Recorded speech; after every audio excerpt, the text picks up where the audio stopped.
No ahojte, tak staršia nespí, tak som sa rozhodla nahrať ešte jedno videjko. A to je o strave a alkohole v tehotenstve a počas dojčenia. Takže mám tu jednu divačku, ktorá ma sleduje, preto sa na ňu pozerám, lebo sa chce so mnou rozprávať. Takže čo si ja myslím o alkohole, podľa toho, čo mám načítané, naštudované, tak v tehotenstve určite nie. Ja som radšej za to, že ani kvapku, ako by som mala niečo poškodiť, lebo vtedy sa všetky dôležité orgány, mozog, celé teličko sa formuje a je dieťatko priamo prepojené krvným obehom s matkou, takže úplne všetko ide do babetka, to dobré, aj to zlé.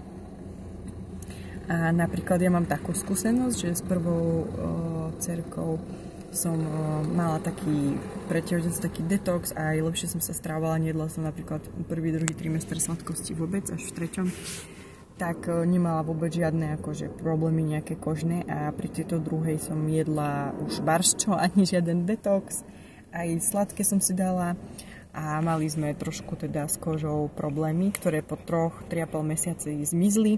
Tak myslím si, že to bolo presne preto, že ona si odo mňa niečo nachytala v brúšku a potom sa to čistilo.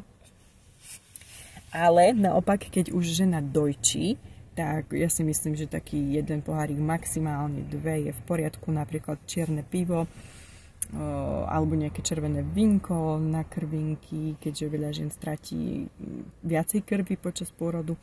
A naozaj to čierne pivo mám pocit, že malo aj efekt na zvýšenie produkcie teda mlieka v nejakom teda pomere.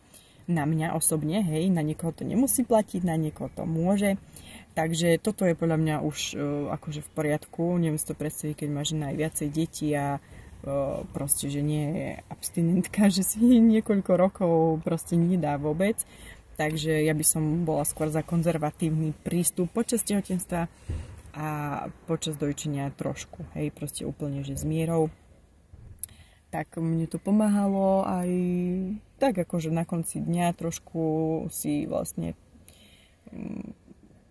proste sa trochu zrelaxovať po celom dni, ale samozrejme tá miera musí byť dodržaná, nikdy nemôže byť presiahnutá, lebo potom to môže aj nešťastne skončiť, takže treba byť opatrný stále.